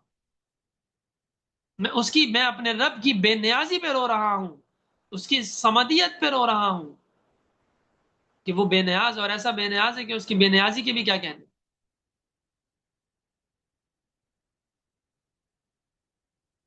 یہ بہت بڑی بات. تو اللہ اکبر، اللہ بہت بڑے ہیں، کسی چیز کے پابند نہیں ہے وہ، کسی چیز کے پابند نہیں ہو. ایسا تقوی یہ واقعہ سن کے پڑھ کے آتا ہے بھائی. یہ واقعہ میں نے 12-15 سال پہلے سنا تھا. تب سے میرے ذہن میں جو کانسیپٹ ہے نا سمدیت کا، وہ بالکل اللہ کی بے نیازی کا جب ذکر آتا ہے نا تو مجھے جھرجھری ہوتی ہے. میں اللہ سمد کبھی بھی اگر غور سے پڑھوں نا، یعنی کہ میں بھی انسان ہوں، میں بھی کبھی بے خیالی میں پڑھ لیتا ہوں قل اللہ احد اللہ سمد، لیکن جب اس کا سمد کو میں تھوڑا سا بھی غور دیتا ہوں نا مجھے جھرجھری آ جاتی. چاہے یہ واقعہ یاد آئے یا نہ آئے، لیکن وہ اللہ تعالیٰ کے سمدیت جو صفت سمد ہے، اللہ تعالیٰ کی جو سمدیت ہے، اللہ تعالیٰ کا سمد ہونا ہے، اس کا بے نیاز ہونا ہے، اس کا ایک اللہ فرماتے ہیں حدیث میں آتا ہے لا ابالی، حدیث قدسی ہے لا ابالی، مجھے کوئی فرق نہیں پڑتا. تو اللہ تعالیٰ جب بھی یہ آتا ہے نا اللہ الصمد، اور میں تھوڑا سا بھی ہلکی سی بھی میرا اس طرف بس توجہ ہو جائے کہ کیا پڑھ رہا ہوں تو مجھے جھرجھری جاتی ہے، کیونکہ کانسیپٹ کلیئر ہے. الحمدللہ اللہ کا احسان ہے. اللہ الصمد وہ ایسا بے نیاز ہے کہ کبھی وہ جان بھی لے لیتا ہے، قبول بھی نہیں کرتا. اف اللہ اکبر. تو یہ ہمارا ایمان ہے کہ اللہ تعالیٰ کسی بھی چیز کے پابند نہیں ہے، لیکن اس کی رحمت اتنی وسیع ہے کہ جو قوانین اس نے بتائے ہیں کہ جو اچھا عمل کرو گے تو دوزخ میں نہیں ڈالوں گا، جنت میں ڈالوں گا، ناراض نہیں ہوں گا، راضی رہوں گا، وہ تو کریں گے ہی کریں گے، بلکہ اس سے کہیں بڑھ کر کریں گے. واللہ یضاعف لمن یشاء واللہ واسع علیم. اللہ تعالیٰ جس کے لیے چاہتا ہے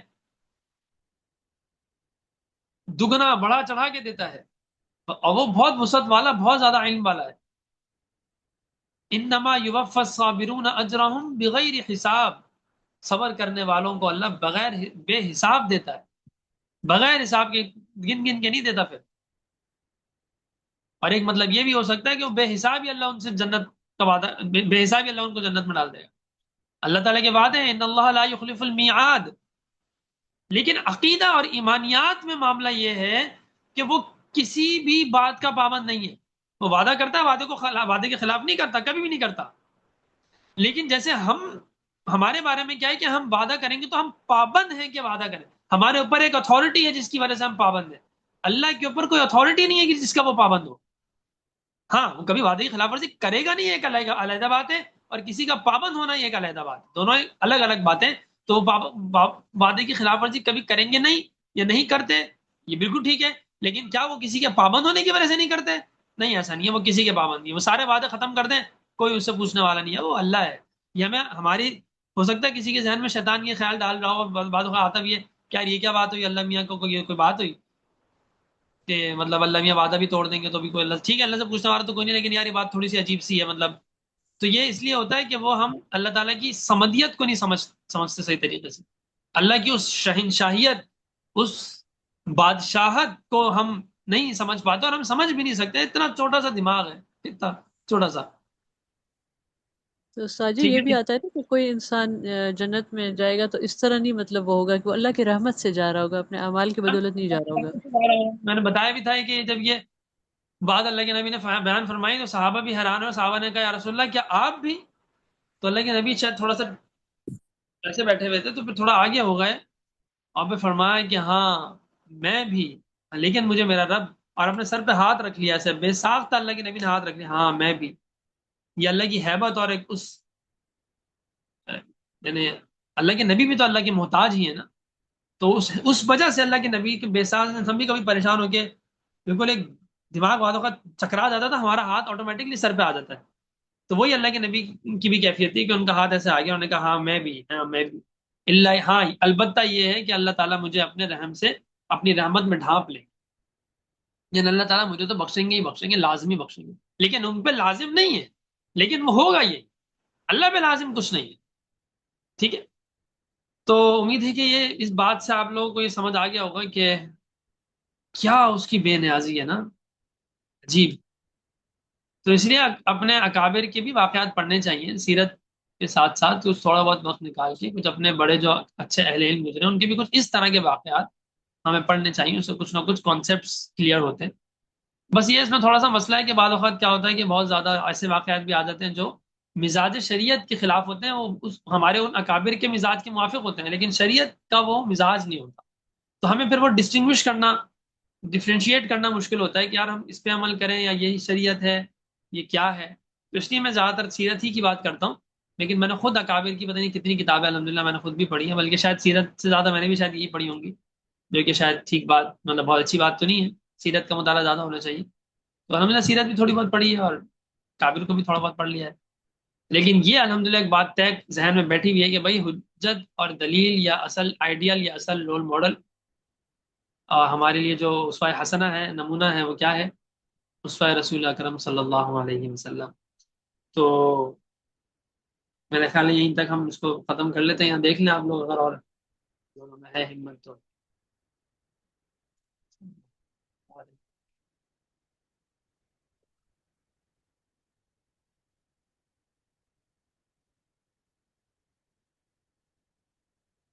اللہ اکبر. جی ساجی پر دعا کروا دیجیے.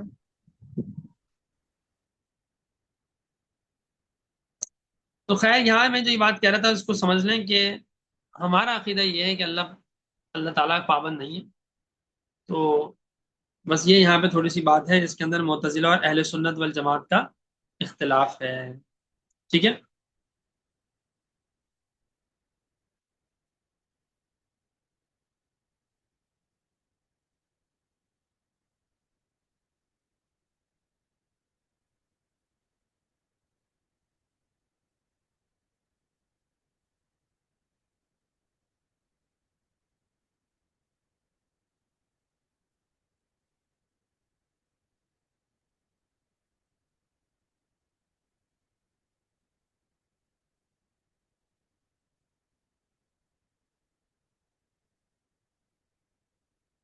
تو خیر یہاں جو آیت ہے نا ان تجتنبوا کبائر ما تنہون عنہ نکفر عنکم سیئاتکم, تو یہاں پر بھی ایک دوسری آیت میں ہے الذین یجتنبون کبائر الاثم والفواحش الا اللمم, کہ دونوں کا تقریباً ایک ہی دونوں میں بات ہے لیکن تھوڑا سا الفاظ کا فرق ہے. سورہ نجم کی میں نے آیت پڑھی ہے کہ مطلب یہ ہے کہ وہ یہ کہ جو مطلب ایک آیت کا ہوگا وہی دوسری آیت کا ہوگا. تو سورہ نجم کی آیت میں حضرت عبداللہ بن عباس کا ارشاد بخاری وغیرہ میں ہے، حدیث کی کتابوں میں واضح طور پہ موجود ہے کہ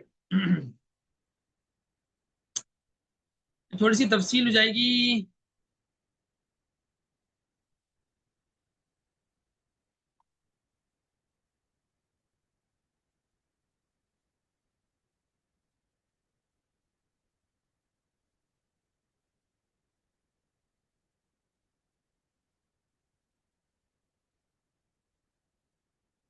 ہاں، عبداللہ بن عباس فرماتے ہیں کہ آیت سورہ نجم میں جو لفظ لمم فرمایا گیا ہے، جس کے کہ فرمایا گیا ہے جس کی کہ معافی کا وعدہ کیا ہے، اس کی تعین اور تحقیق کے متعلق ابو ہریرہ رضی اللہ تعالیٰ عنہ کی حدیث سے بہتر ہم کو کوئی چیز نہیں پتا. جس کا خلاصہ یہ ہے کہ آپ صلی اللہ علیہ وسلم نے فرمایا کہ اللہ نے ابن آدم کے ذمے جو زنا کا حصہ مقرر فرما دیا ہے وہ ضرور اس کو مل کر رہے گا. تو فعل یعنی کہ زنا کے کام میں آنکھ کا حصہ تو دیکھنا ہے، اور زبان کا حصہ یہ ہے کہ وہ اس سے وہ باتیں کی جائیں جو فعل زنا کے لیے مقدمات ہیں. یعنی آج کے دور میں دیکھا جائے تو جیسے گرل فرینڈ بوائے فرینڈس کی آپس کی بات چیت ہوتی ہے، تو اس میں بعض اوقات وہ لوگ ہوتے تو دور ہیں، لیکن وہ چیٹنگ میں اس طرح کی بات کرتے ہیں جو مطلب لفظوں میں زنا ہوتا ہے وہ. ٹھیک ہے. تو اور نفس کا حصہ یہ ہے کہ زنا کی تمنا اور اس کی خواہش کرے اور یا سوچے اس طرح. لیکن زنا کا فعل جو اصل ہے وہ تو دوسرا ہے. ٹھیک ہے، وہ تو نہیں ہو رہا، لیکن اس کے باوجود ان سب چیزوں کو بھی منع فرما دیا گیا ہے. تو اگر کسی نے زنا کرا، مکمل جو زنا ہوتا ہے، تو اب اس کا مطلب کیا ہے کہ اس نے آنکھ کا زنا اور یہ سارے زنا کر لیے پھر تو. ٹھیک ہے نا، صرف اس ایک زنا کر لینے سے سارے زنا ہو گیا، دل کا بھی زانی، آنکھ کا بھی زانی، زبان کا بھی زانی. ٹھیک ہے.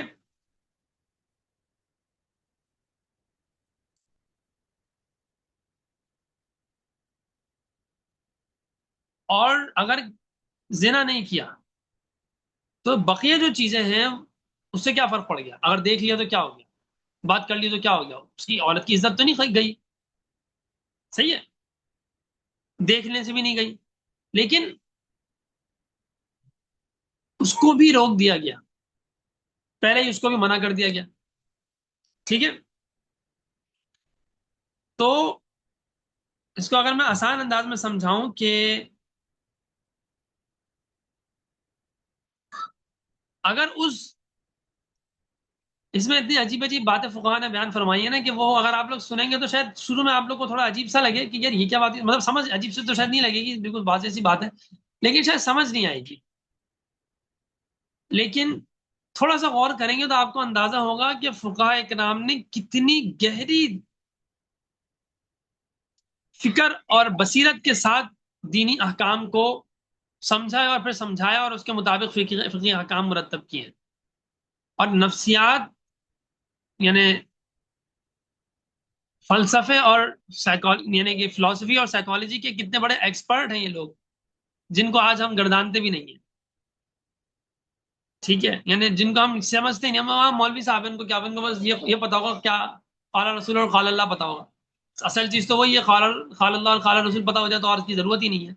لیکن اگر آپ لوگ میں سے جو لوگ ہمارے پاس عالمات کا کورس کر رہے ہیں نا، ابھی تو ان کی شروعات ہے، شروع کی کلاسیں چل رہی ہیں، تھوڑی سی جب گہرائی میں جائیں گے نا تو آپ لوگ بے ساختہ بولیں گے کہ یار سبحان اللہ، یار کیا خوبصورت دین ہے اور کیا خوبصورت علماء گزرے ہیں اس کے، جنہوں نے اتنی بہترین بہترین باتیں بیان کی. خیر،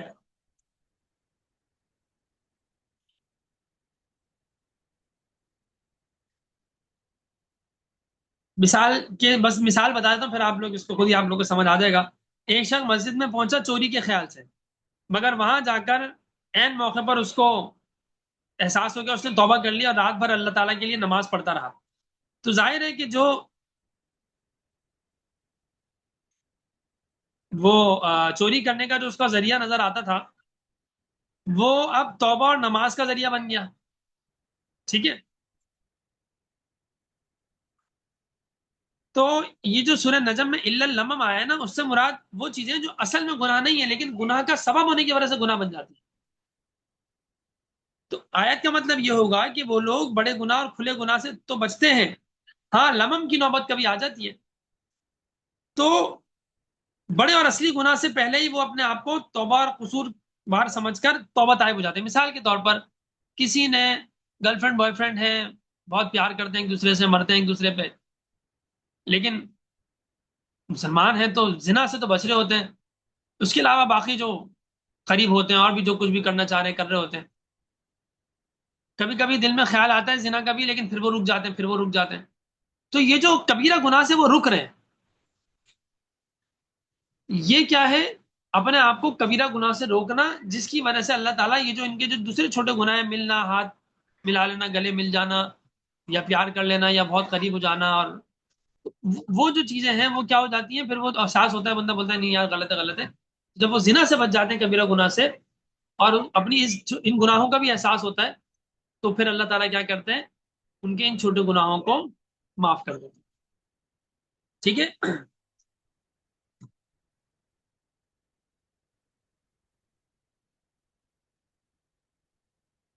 ٹھیک ہے،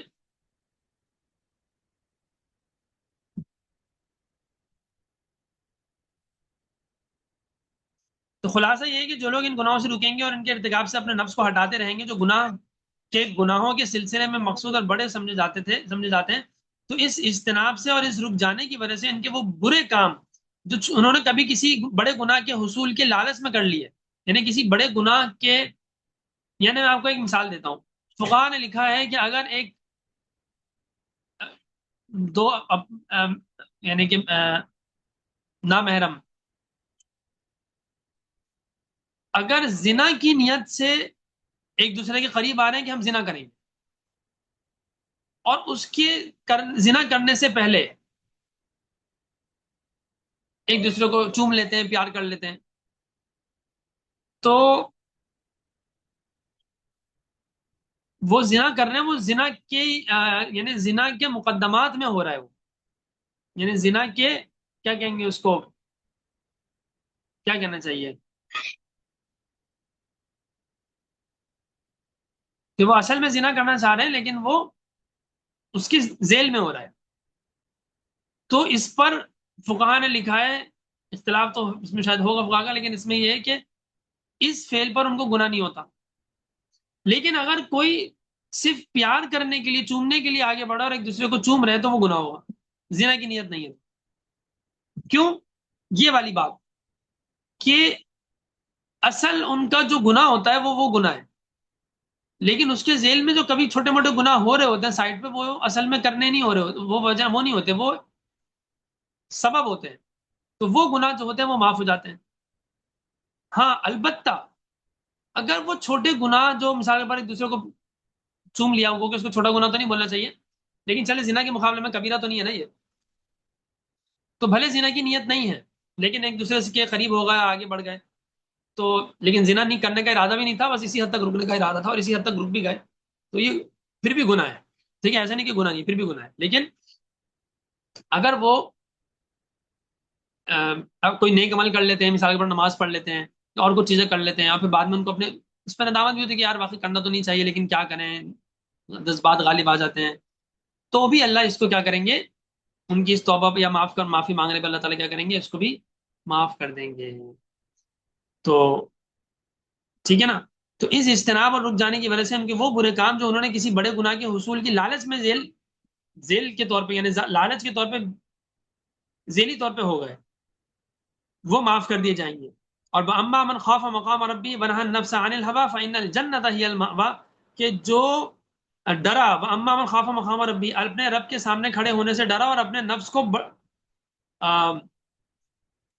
جو بری شہوات ہیں، بڑے جو کام ہیں ان سے روک لیا، فإن الجنة هي المأوى، تو جنت ہی ان کا ٹھکانہ ہے، سورہ نازعات میں ہے، تو وہ لوگ جنت میں داخل ہوں گے۔ تو یہ مطلب نہیں ہے کہ زنا کے سلسلے میں چھوٹے جو کسی دوسرے سلسلے کے بڑے گناہ مثلا شراب خوری نہ کرنے سے ہو جائیں گے، یا شراب خوری کی وجہ سے ان کا مواخذہ لازم اور واجب ہو جائے گا۔ ٹھیک ہے، یہ مطلب نہیں، اللہ اعلم۔ تو یہ تھوڑی سی تفصیل تھی، کچھ چیزیں میں نے اس میں چھوڑ دی، کچھ چیزیں، لیکن کانسیپٹ جو تھا وہ میں نے آپ لوگوں کو بتا دیا۔ تو آیت نمبر 1 ہمارا 31 ہو گیا۔ اگلی آیت ہے وَلَا تَتَمَنَّوْا مَا فَضَّلَ اللَّهُ بِهِ بَعْضَكُمْ عَلَىٰ بَعْضٍ لِلرِّجَالِ نَصِيبٌ مِّمَّا اكْتَسَبُوا وَلِلنِّسَاءِ نَصِيبٌ مِّمَّا اكْتَسَبْنَ بس اللہ من فضلی ان اللہ کان بکل شیء علیما. چھوٹی سی بات ہے اس لیے اس کو میں نے وہ پورا کر دیا تاکہ ہمارا رکوع بھی پورا ہو جائے گا.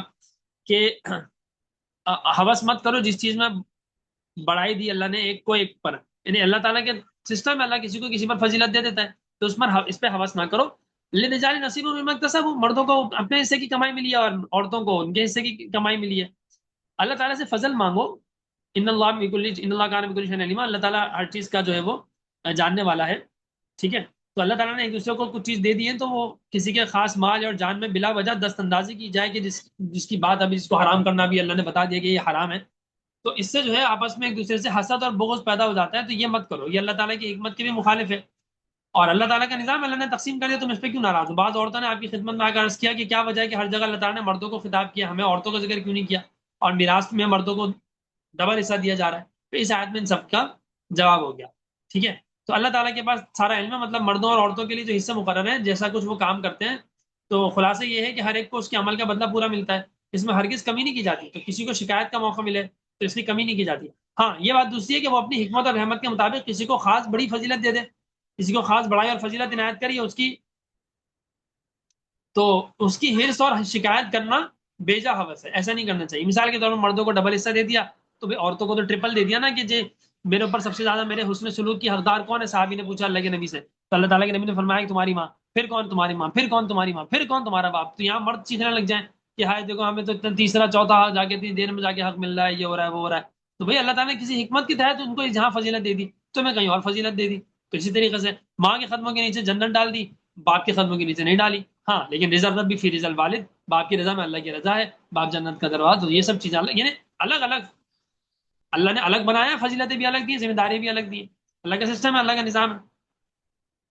ٹھیک ہے، اس کی حکمت ہے، اس کی وزڈم ہے. تو البتہ اپنے عمل کے معاوضے سے اور ثواب اور زیادہ ثواب و انعام مانگو تو یہ بہت بہتر ہے، بہت مناسب ہے، اس میں کوئی خرابی کی بات نہیں ہے. تو جو فضل اللہ تعالیٰ کا، اللہ کا فضل کی طلب ہو تو اس کو لازم ہے کہ عمل کے ذریعے سے طلب کرے. حسد اور تمنا سے فضل کا، یعنی حسد سے وہ نہ کرے، طلب نہ کرے. اللہ تعالیٰ کو ہر چیز کا پورا علم ہے، ایک کے درجے اور اس کے استحقاق کو اللہ تعالیٰ خوب جانتے ہیں، اور جو مناسب ہوتا ہے اس کے شائن نشان ہوتا ہے اس کے ساتھ اسی طرح کا معاملہ کرتے ہیں، اور جس کو جیسے جو فضیلت دینی ہوتی ہے اس کو ویسے وہ فضیلت اللہ تعالیٰ دے دیتے ہیں، کیونکہ سراسر علم اور حکمت کے مطابق ہے، اور اللہ تعالیٰ ہی جو ہے سراسر علم اور حکمت کے مالک ہیں. تو اپنی لا علمی کی وجہ سے کہ کیوں اس خلجان اور پریشانی میں مبتلا ہوتے ہو. ٹھیک ہے، تو یہ اللہ تعالیٰ نے ہمیں ایک طریقے سے سکون دینے کے لیے بھی یہ بیان کر دیا. تو اللہ تعالیٰ کا سسٹم ہے، اللہ کا نظام ہے، اس کے آگے ہمیں سر تسلیم کام کرنا چاہیے. سبحانک اللہم و بحمدک نشہد ان لا الہ الا انت نستغفرک و نتوب الیک. کوئی سوال ہے تو کر لیں اور پھر دعا کر لیں. چیٹ میں کوشچن ہے استاد جی. اچھا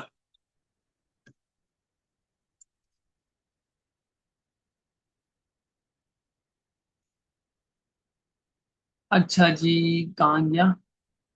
تو ساتھ جی پھر جو لوگ گرل فرینڈ بوائے فرینڈ رکھنے والا گناہ کرتے ہی نہیں ہیں ان کو کیا ثواب ملے گا، اور ان کے دوسرے گناہ معاف ہوں گے کیا؟ بھائی جو یہ گناہ نہیں کرتے تو اس کا بہت اجر ہے نا، اس کو روکنا آسان نہیں ہے. اللہ نے خود یعنی قرآن کا اور حدیث کا مطالعہ کرنا تو آپ کو خود اندازہ ہوگا کہ اللہ نے یہ جو بنایا ہے اس کو روکنا مشکل ہے. اسی وجہ سے جو ہے وہ اللہ تعالیٰ نے اس کی بہت فضائل رکھی ہیں، اپنی رضا رکھی ہے. اور جب ہم اس طرح نہیں کرتے، بد نظری بھی نہیں کرتے، تو اللہ نے عبادت کی حلاوت رکھی ہے، عبادت میں مزہ آنے لگ جاتا ہے. اس کے علاوہ اس کا اجر ثواب بہت زیادہ ہے. تو اور ایک اور بات اس میں کیا پوچھی تھی آپ نے کہ ہاں بالکل دوسرے، ہاں ثواب بھی ملے گا، اور جو دوسرے چھوٹے موٹے گناہ ہیں اللہ تعالیٰ کے حکم سے وہ بھی معاف ہوں گے. ٹھیک ہے، تو یہ بالکل یہ چھوٹی چیز نہیں، یہ بہت بڑا عمل ہے. اگر آج کے دور میں خاص طور پہ کوئی کسی کا کوئی گرل فرینڈ کوئی بوائے فرینڈ نہیں ہے، یعنی کوئی غیر محرم سے اس طرح کا کوئی تعلق نہیں ہے، تو یہ بہت بڑی اللہ کی نعمت سمجھیں اس کو.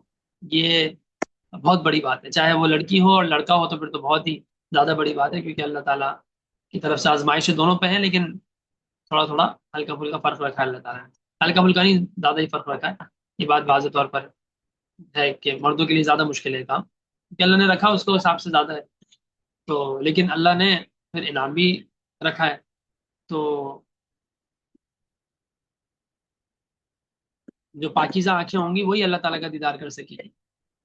ٹھیک ہے، اللہ تعالیٰ ہمیں اپنی رضا عطا فرمائے، اپنا دیدار عطا فرمائے. ٹھیک ہے، سوال تو نہیں اور مزید؟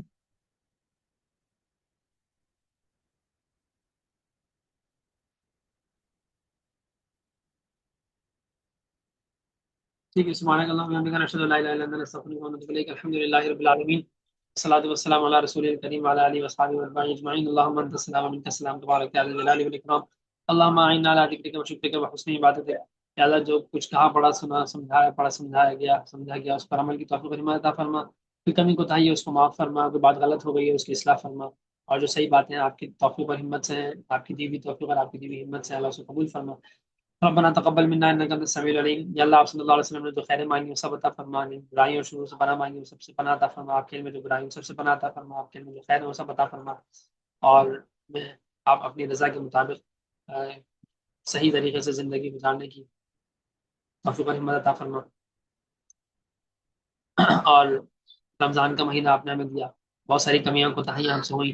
جس طریقے سے رمضان گزارنا چاہیے تو اس طریقے سے ہم نے رمضان نہیں گزارا، اس میں ہم شرمندہ بھی ہیں، آپ سے معافی بھی مانگتے ہیں.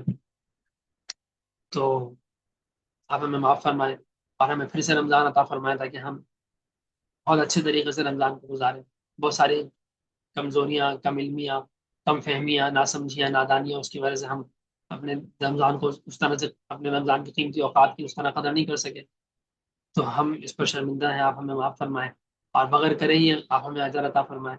اور ہمارے جو ہم نے ٹوٹا پھوٹا کیا ہے تو اس پر بھی آپ ہمیں اجر عطا فرمائیں. اور آئندہ سال ہمیں خوب کرنے کی، صحیح طریقے سے عبادت، صحیح طریقے سے حق ادا کرنے کی توفیق اور عطا فرمائے. رمضان ختم ہو گیا ہے لیکن دین اور قرآن ابھی بھی ہے اور ہمیشہ رہے گا، اور آپ ہمیں دین اور قرآن سے جوڑ کر ہمیشہ رکھیں.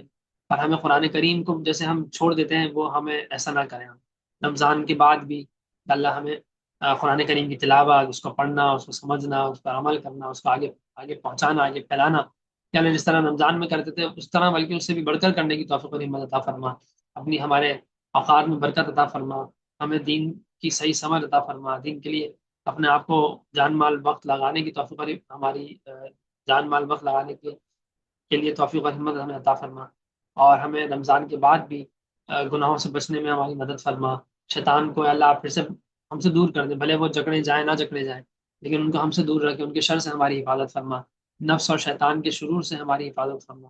یا اللہ ہمیں گناہوں سے بچا کر نیکیوں پہ لگا. ربنا تقبل منا انك انت السميع العليم وتب علينا انك انت التواب الرحيم. الله خير حافظا وهو ارحم الراحمين. ما شاء الله لا قوة الا بالله. سبحان ربك رب العزة عما يصفون وسلام على المرسلين والحمد لله رب العالمين. صلی اللہ تعالی علی خیر خلقہ محمد وعلی آلہ واصحابہ واتباعہ اجمعین. آمین بحرمت سید المرسلین برحمتک یا ارحم الراحمین.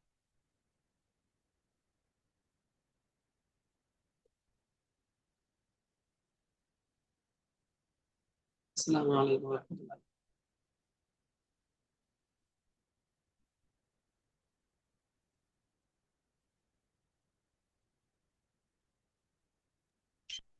وعلیکم السلام ورحمۃ اللہ وبرکاتہ. جزاکم اللہ خیرا کثیرا استاذ جی.